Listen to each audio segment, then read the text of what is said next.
Yeah, I today's my recording day, so I've been just getting all our talks recorded today. It's funny, it's interesting to different people from different areas. Where are you from? Southern California. Oh, cool. So let's get started by this saying this. Let me just tell us your name, where you're from, and what you do to make money. Okay. Well, my name's David Daley. I live in Southern California, and I run a financial planning firm. Very nice. You're a young guy. I mean, how long's that been? Have you been an owner for a long time? So, are we recording for the show, or do you jump into it after a bit here? No, we're just kind of freestyling it. Okay, I don't know, didn't know your process, so but yeah, we can It's all just kind of good. jump, we can It's jump all right good. into it. So I've been in this industry for 4 or 5 years now. But I grew up in construction. So my father's a tile setter. Uh, did that for many years, and then I started roofing when I was 15. And if you had to guess, there wasn't a lot of OSHA around at that time. Then I spent maybe about 8 years in the metal industry, so Wow. metal distribution. So I was somebody that worked kind of as a middleman between the big mills that you'd hear of, like Kaiser, Alcoa, and all of these companies, and people who are actually making parts, whether they're making, they might be making ashtrays or lowers for guns, or they might be making airplane parts, all sorts of different things. And then I shifted from that into personal finance, which was a big shift because, you can spend your whole life doing something where you're working on something very tangible. I could always touch and feel what I was working on. And now it's all numbers, IRAs, 401ks, and what the hell do you actually want to accomplish here? Yeah, yeah.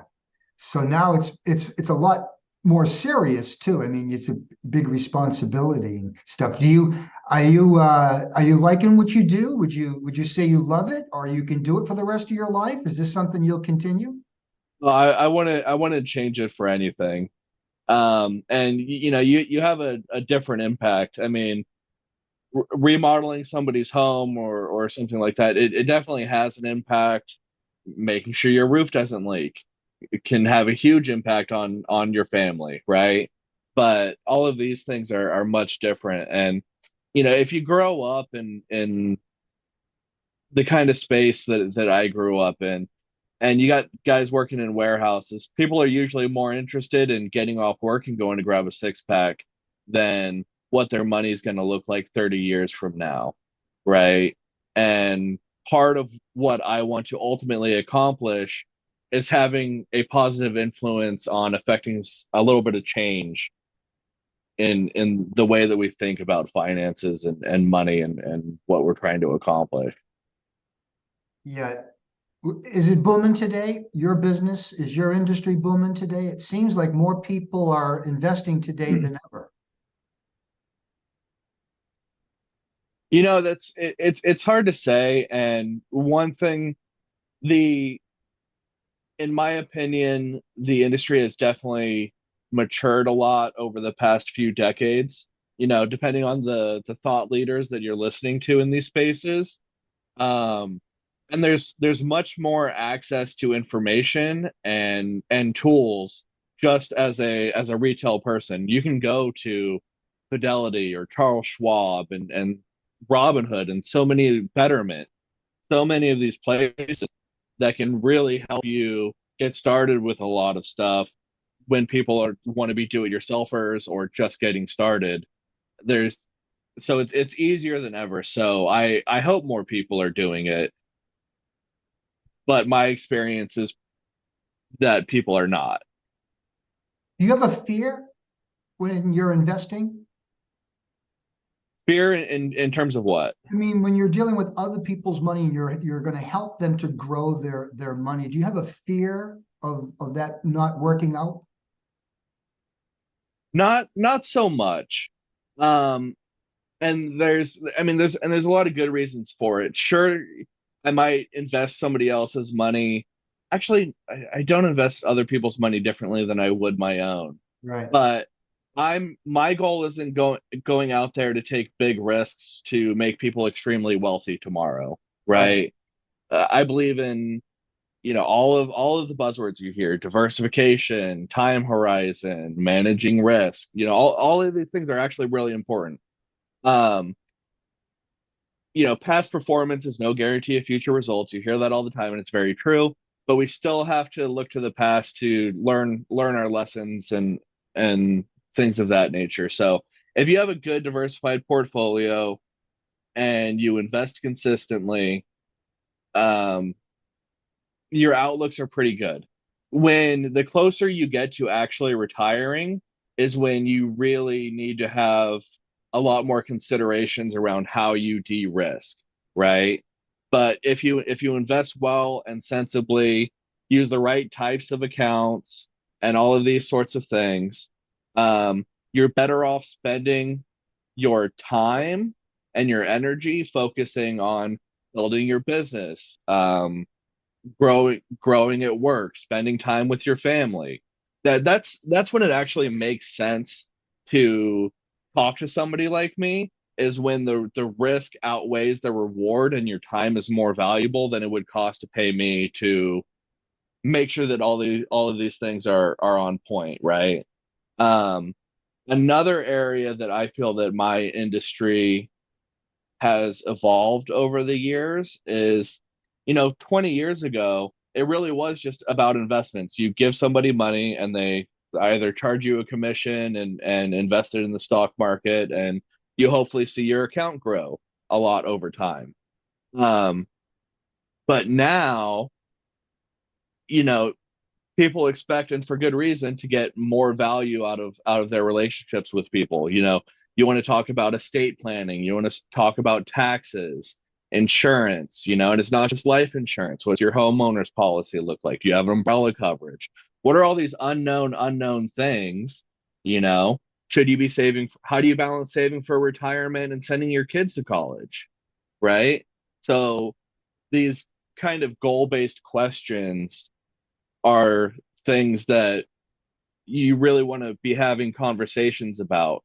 And one of the issues in surrounding financial industries, and this is going to show a little bit of my personal bias, you do what you can to battle bias. But if if if somebody only sells one type of product or one type of service, then every problem starts to look like a nail, and you're a hammer, right? You want to apply the tool that you know to any possible situation.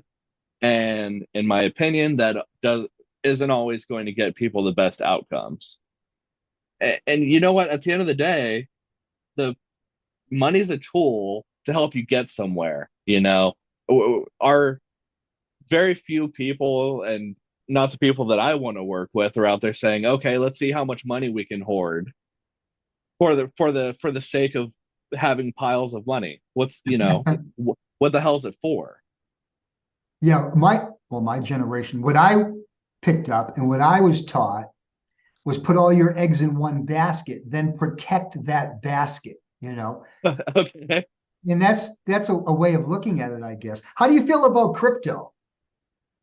crypto. Um, yeah, it's interesting, and I get the questions a lot. If if somebody was investing with me and they wanted to invest in crypto, I'm okay allocating a small percentage. Um, but I think that there's a lot of confusion and misconceptions around it. When you're looking at it as I think it's really interesting in what it could potentially build or become or actually be useful for, right? But a lot of the traditional formats, like Bitcoin in particular, like it doesn't do anything. It's behaves the same way as holding gold in your hand. It doesn't produce anything. It doesn't do anything. It is only worth what the next person is willing to pay you for it, right? and it's performed phenomenally. That's true. And it could also have massive drops. So as part of a diversified portfolio, I would keep it to a small percentage if if you want to participate in it. Um, and then if you want to have more, do it with play money. Um, if you're betting your retirement and your kids' college and your entire future on one asset like that, you should just understand that you're also taking massive amounts of risk that go along with being all in on one asset class. Mhm. And not everybody's going to agree with me, but I feel pretty strongly about that. And with more crypto being introduced in the stock market, like you have all of these ETFs and funds starting to come out and being approved by the SEC, right? Um, from that standpoint, it depends on what somebody actually wants out of crypto, right? Because if you're somebody that's a decentralized currency, you know, be prepared for Armageddon, if that's what attracts you to crypto, then buying an ETF in the stock market is not accomplishing your stated goal, right? If you're looking at it as an investment and a potential asset class, a commodity, or something that is less correlated to how the stock market is performing, which hasn't been the case, by the way. It's been very correlated, just much wilder swings.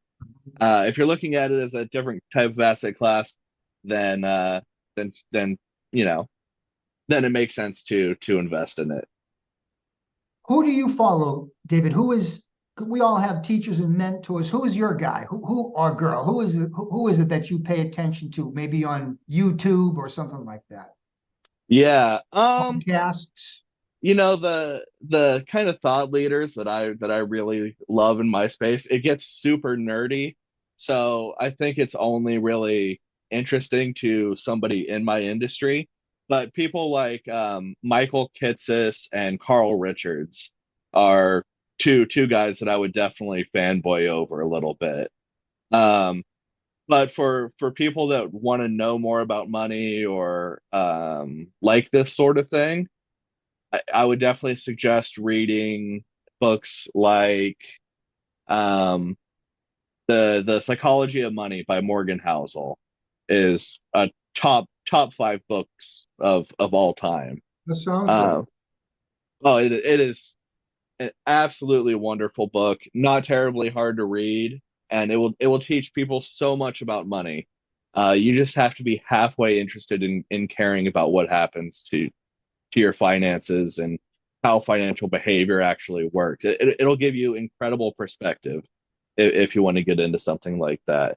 I even like there's a book that was written, God, it must have been around 1930 when the book was originally published, but it's still applicable today. It's called the Richest Man in Babylon. Oh yeah, yeah. Uh, Fantastic book. I read that book when I was maybe 12 or 13. Wow. Uh, Now we understand why you did what you did. Very yeah, good. That I've seed is planted. Yeah, I've always, I may have spent, the first couple decades of my life swinging hammers and carrying buckets upstairs and doing all sorts of unsafe things. But I always had an interest in how money moves, you Yeah. know. And anybody that you're working with in this type of industry, I feel that you should have confidence that, you know, getting people better results has to be the thing that jingles your bells, if you're working in this type of industry.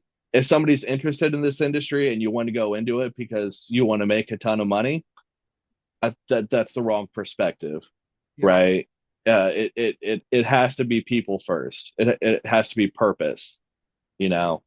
Yeah. And you have to be good at what you're doing. The how important is networking in your business? It's it, it's definitely important. There's all kinds Where of do you ways. I get mean, where do you get your leads? um, a lot of word of mouth, and just because my clients, I have a really good relationship with my clients, and I'm not somebody that wants to have 300 clients, right? I might have 50 or 75 relationships that last decades. And that's about right size for me. And different firms will kind of deal with that differently. But in terms of marketing, like I spent a couple of years really hitting like chambers of commerce hard. There's a really powerful chamber of commerce locally here for me. Different networking groups, but you just meet different people in neighboring industry centers of influence type of things that you build relationships with. Like I have great mortgage people that I really like, CPAs that I really like. Um, and so those types of relationships are good over time. My Something that I like is I like recording short form video. I like posting to social media. Even though I spend very little time on social media myself in terms of scrolling and entertainment, but I'm posting there a lot. Um, And and I real you're posting money making contents and you're giving some value. You're not just posting anything. Right. Yeah, exactly. And yeah, and it depends on your purpose there. But for anybody in any industry that wants to consider it, A, don't do it because it looks like everybody's doing it or you feel like you have to. That's a load of crap. But if it's something you enjoy, you can definitely spend a little bit of time and not a ton of money getting decent at it. And I look at it like this. If I post a video, I might get a few hundred views on most of the platforms, and then YouTube Shorts, for whatever reason, I do better, and maybe a few thousand people see it, Okay. right? But what would it take for me to get in front of 2,000 people and have them listen to me talk even for a minute, right? Exactly. I'm able to do that on social media, and it costs me nothing, right? And if people benefit and learn something, and maybe one person makes a different decision that has an impact on their life or makes them ask a different question, then I've won. Yeah. And it's good for people to see you, talking on the different platforms. It builds trust. Yeah. And that's a great thing. Social media is it's such a new world to think, okay, I'm going to talk to some people today. But you don't go hit the streets of your neighborhood. You don't go do the old. No, you sit there and you just do a bunch of recordings, 10 conversations, and you put out 10 pieces of content today. And it's Yeah. like you did 10 talks today, and they keep accumulating. You just keep doing more talks. At the end of the year, you might have 1,000 talks that you have floating around on the streets of the internet. The goal is to continue to build trust at scale. And yeah, please don't knock on my door trying to sell me something, for the love of God. That those days we're done. We're not doing that anymore. It's a wrap. But and one piece of advice I would give anybody that wants to market on social media, one mistake that I see a lot of other people make is trying to record content and sell something in that video. Like your goal shouldn't be, hey, Yeah, yeah, buy this thing from me, right? You're building trust at scale. And something that I'm doing is I'm releasing a financial literacy email course, or an good. email course that will walk people through basically an entire financial planning process, right? Like it's not too detailed. Everybody's situation is different, but for people that are getting started, um, I think it's incredible. So what I do is in my videos that I'm recording, I'm going to say, hey, if you want to take this free email course, you can go to the link in my bio.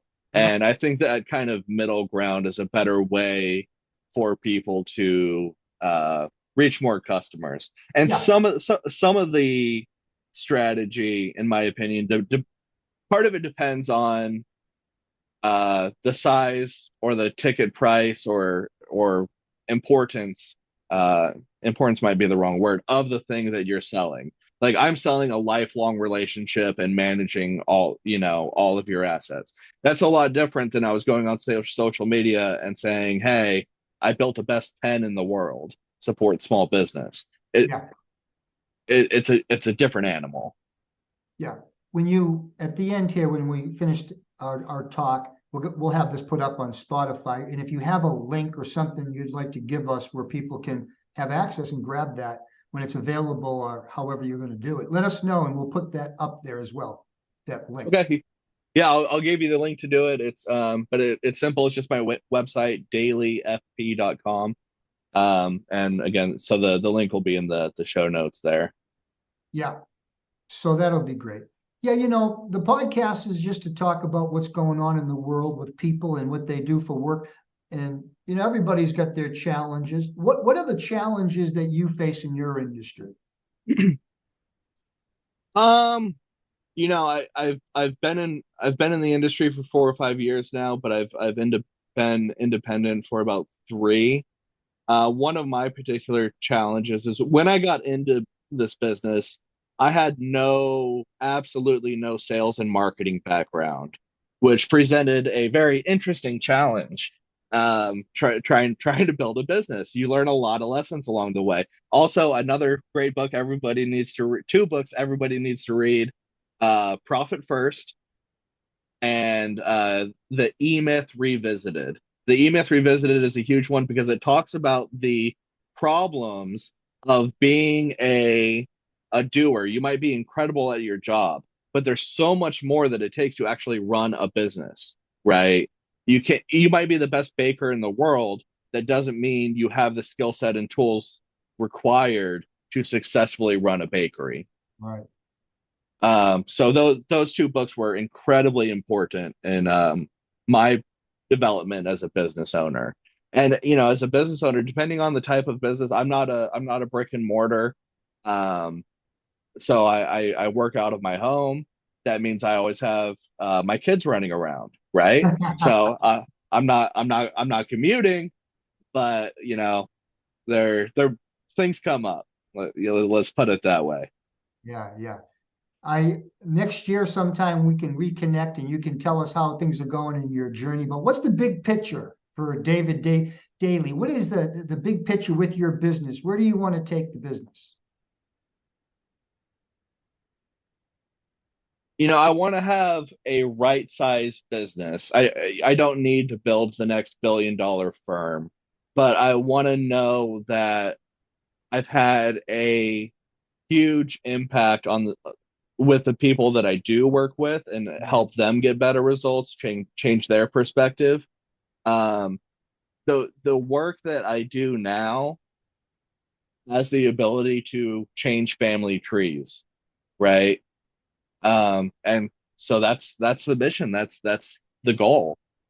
And you say financial advisor or financial planner, everybody wants to go to the investments and how much money is growing, but I can't stress enough how important all of the other pieces are. It's not about how much money you earn, it's about how much money you keep, right? You need to have, I look at your your goal. If you have a big goal out there in the distance, right? That should be your why, okay? And that should act as a gravitational force that is pulling on your day-to-day decision makings. So every time something comes up and you're thinking, oh, why not spend the extra money? Or yeah, I can afford this payment. And all of those decisions, you have to think about the opportunity cost of those dollars and how much harder it's going to be to reach those end goals, or that hammock on the beach, or the the ATVs with the grandkids. Whatever the end goal is, you need to have a why that guides that decision making. And then you look at things like taxes and estate planning, and it's not just about growing in investments. It's you have capital gains taxes versus retirement accounts and everything in between. Um, so personal finance is a big picture. There's no small thing. And then people that are employees at big companies, you have stock options to think about. There's so many different angles and so many things to think about that I can give away all of my knowledge for free, and there is still room for people that don't want to try and figure it out themselves.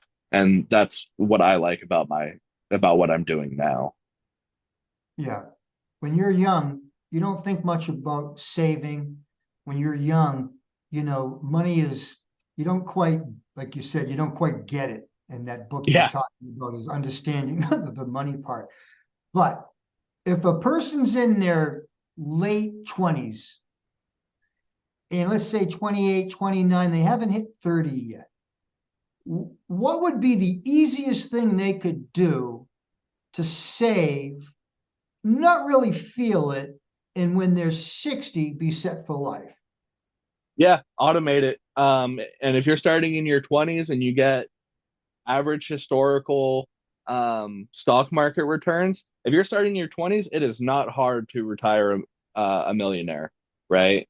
And then so you can automate it in an IRA.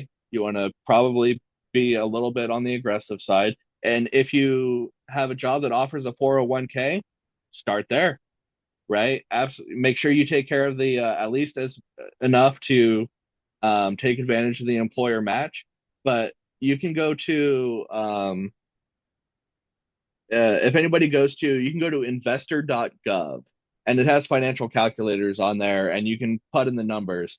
If you take the maximum is the, for 2026, you can contribute up to $7,500 to a IRA, and you can automate it every month.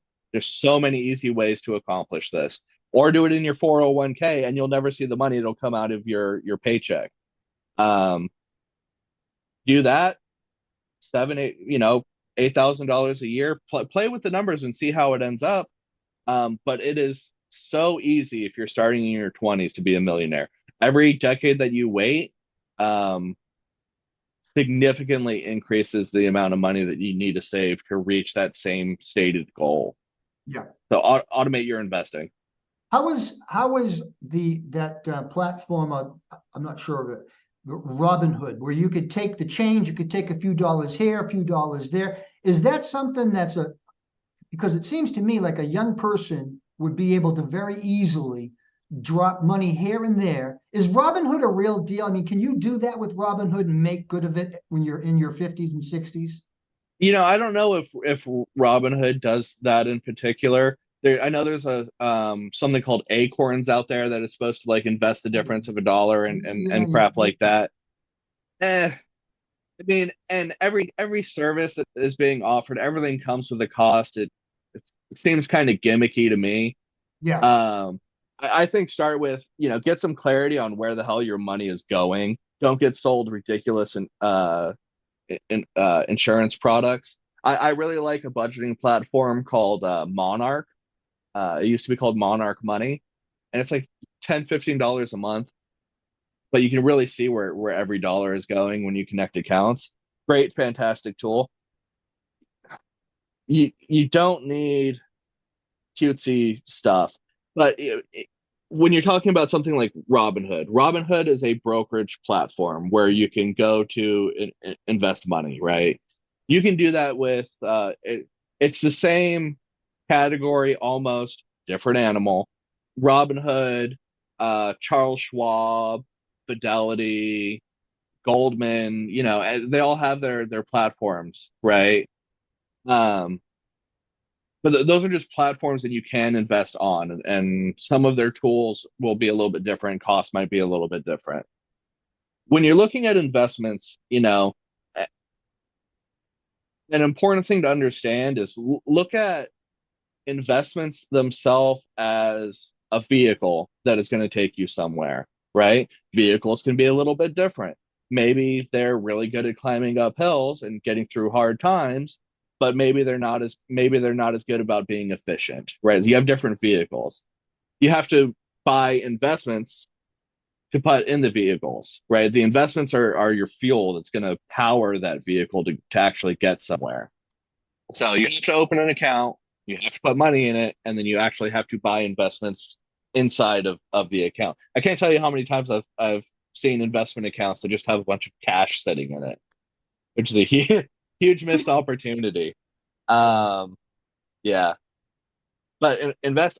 Here's There's so many things that I wish I could just talk and talk for hours. Um, I could I have so many tangents I would go on.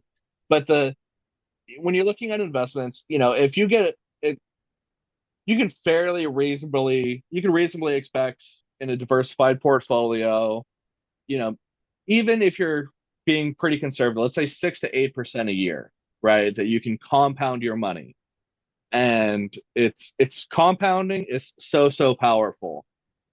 You're never going to compound in your investment account without taking huge amounts of risks that are going to offset paying interest to credit card companies and giving that interest to those billionaires, right? So you can either donate your interest payments to these giant billionaires or and get rid of the bad debt first. 100%. There is no return like getting rid of bad debt. But also Yeah, always take the an if a employer person took match.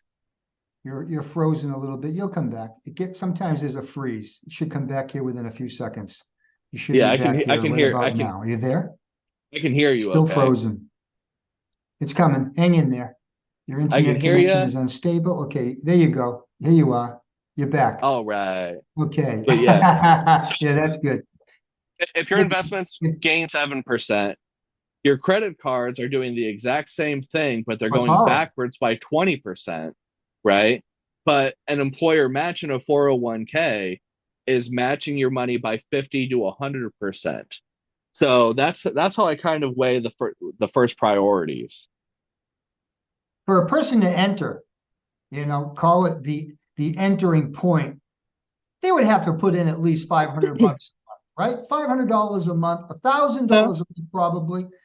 no, Could someone enter for less than $500 a month and just stay very consistent with that, and that would be a good thing? yeah, absolutely. I mean, if you say you start with even if you start with 50 bucks a month, I don't care what it is, right? Get Right, started somewhere, right, right. get the ball rolling. Yeah, yeah, It doesn't mean stay there forever, but yeah.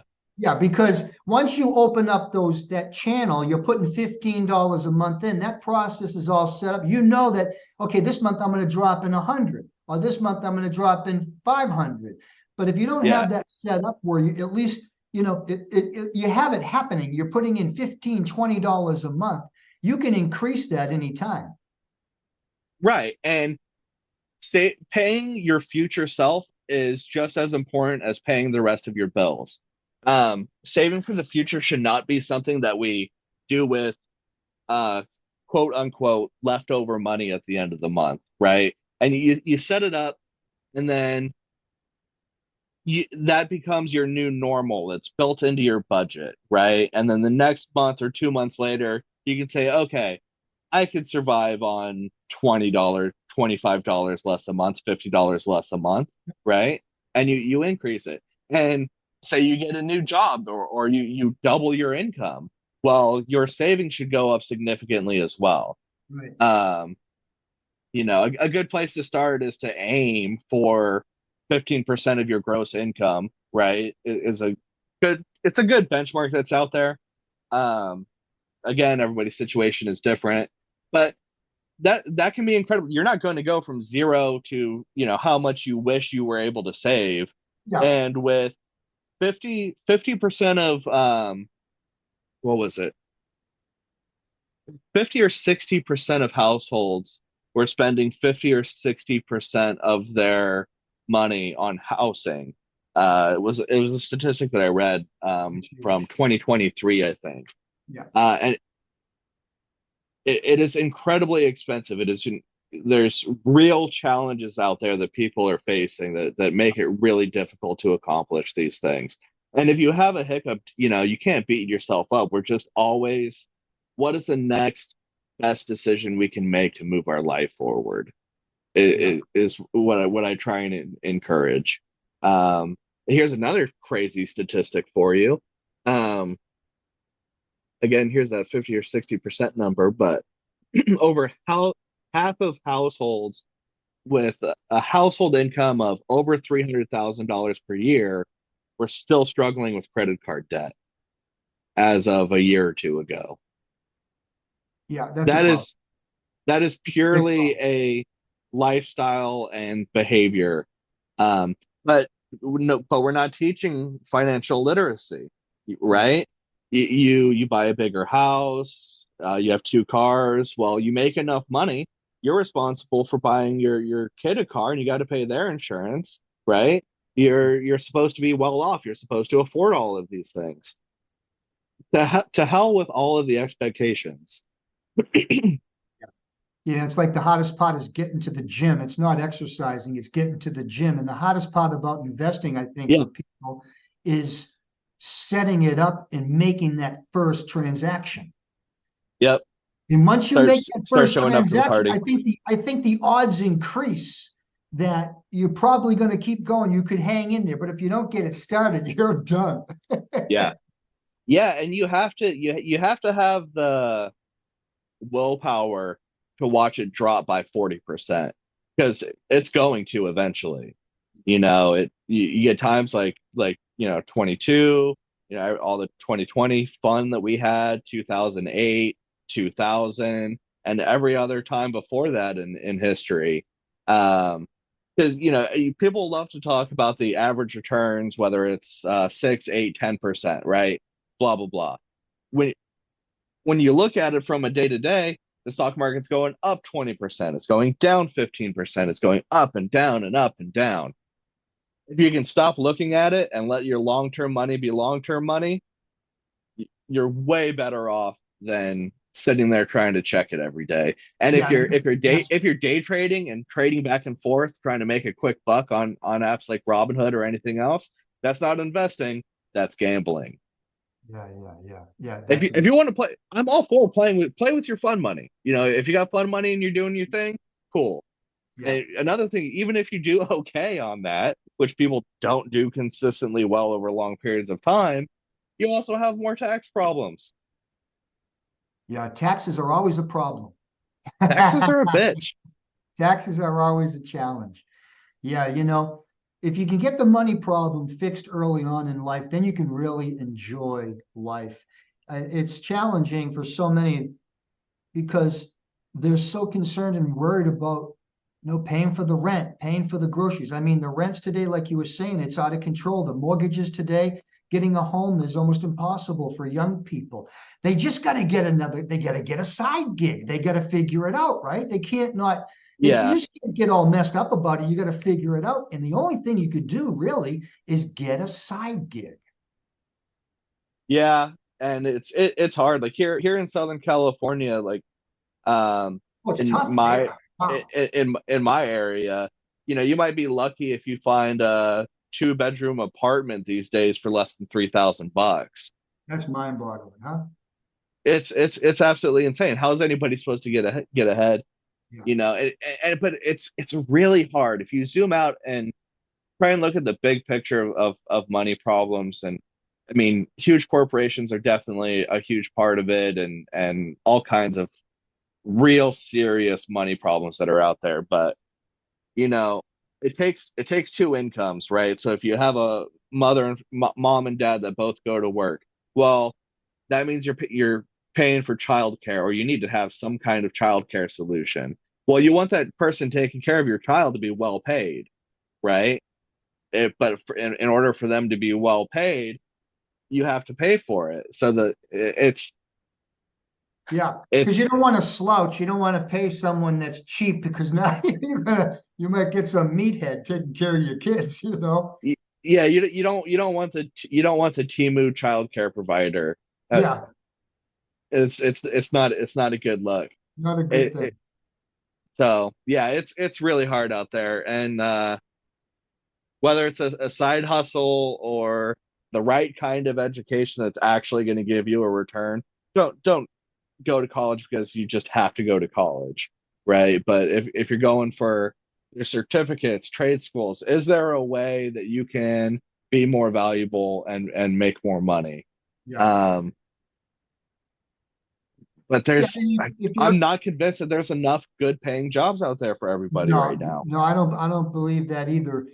There's this new world we live in though, where the internet and figuring out how to get attention and how to market on the internet and work the streets of the internet. If a person can put together a plan that that actually works, then that's a great thing to be able to do. That's a huge skill to be able to take something and market it on the internet and actually sell a lot of it. That's a Right. really incredible skill.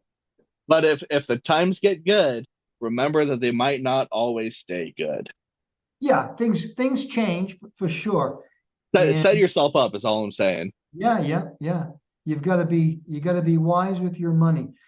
In my business in the early day, an inventory, if a person goes into business, they need inventory. And what would happen is they wouldn't, if they weren't good with that inventory money, when they got the Uh-huh. money from the sales, they spent it all on the rent and they didn't replace the inventory. And what would happen to so many of these young entrepreneurs, they wouldn't last because they couldn't handle their money. They get the money and then they spend it all and they don't replace the inventory. Well, today it's different because you don't have, the inventories are in a big warehouse somewhere, and usually the manufacturer takes care of all that. But if you can't handle your money, you're in trouble.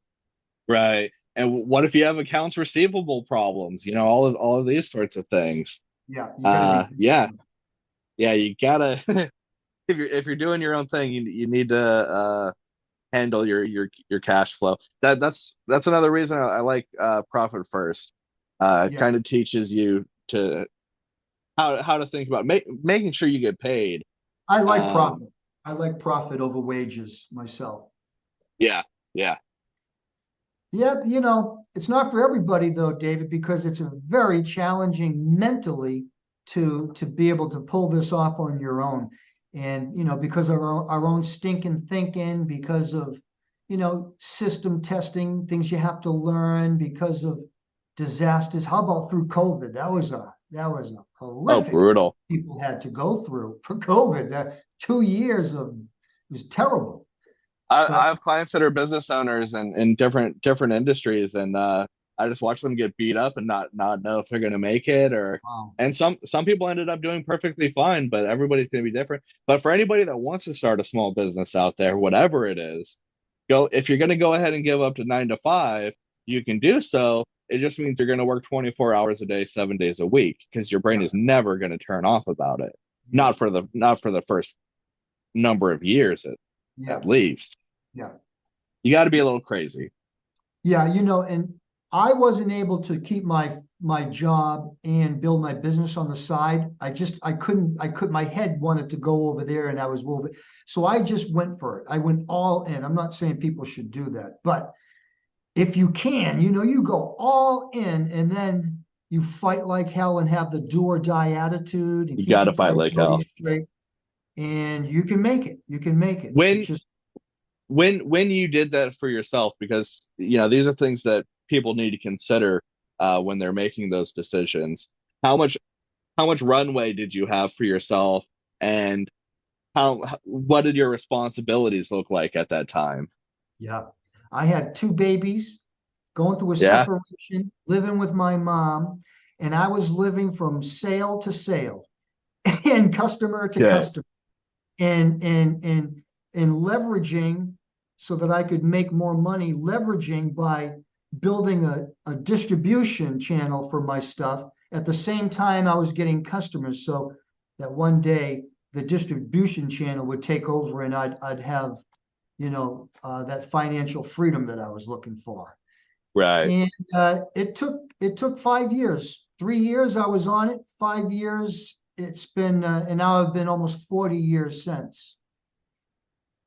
And Beautiful. yeah, so I believe in all your eggs in one basket. Then fight like hell to save it.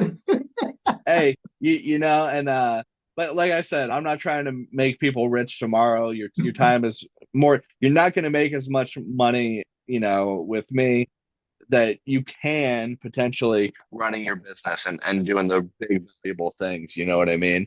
Um, But then after you build your business, then you start investing. That's got to be I've always invested in my business, but investing is such an important part in life. You have to be able to invest. Unfortunately, most people don't. They don't invest in anything. They don't invest in their health. They don't invest in their relationships. They don't invest in their right. money. They might invest in playing video games, but no, that doesn't pay the bills. Here's a question for you, because you've been running your business for all these years. What do you think, and what do you tell people when they think when the topic of exiting comes up? One way or the other, the business is going to change hands eventually. Um, s- some businesses aren't meant or to really be sold. Sometimes you have consultants. Your outlook and your plans should incorporate with the type of business you're running or what you're doing, Period. Yeah, right? yeah, yeah. That I I see this whole new way of thinking. It's not really new, but it is to me, and it is if you look at the big picture. Exiting, starting a business to exit. This has become more popular than ever. Starting businesses to exit. Back in the day, that you didn't hear that talk much. It was start a business that would last a lifetime. Build that business, put everything into it. Then this whole exiting thing, that's cool, but I'm the guy that keeps it forever and tries to have a legacy, passing it down to the family, that kind of thing. Well, and that is a form of exiting, or it's a form of Yeah, yeah, you're business. right. You're right. It's You're a right. it's a form of business continuity, Yep. right? But the way that you do your business setup and your estate planning should incorporate where you want your business to go, right? Because Totally. yeah, I agree that there's way more people trying to build something to sell it. And I don't necessarily agree with that attitude or that goal. I'm more of a family business and build something you love and with a purpose kind of guy. Yeah, Um, good. but the business has to go somewhere. Um, and it's a lot different if you want to uh if your children are going to inherit it, if you have employees and you want it to turn into an employee owned business, if you're going to sell it for as much money as possible.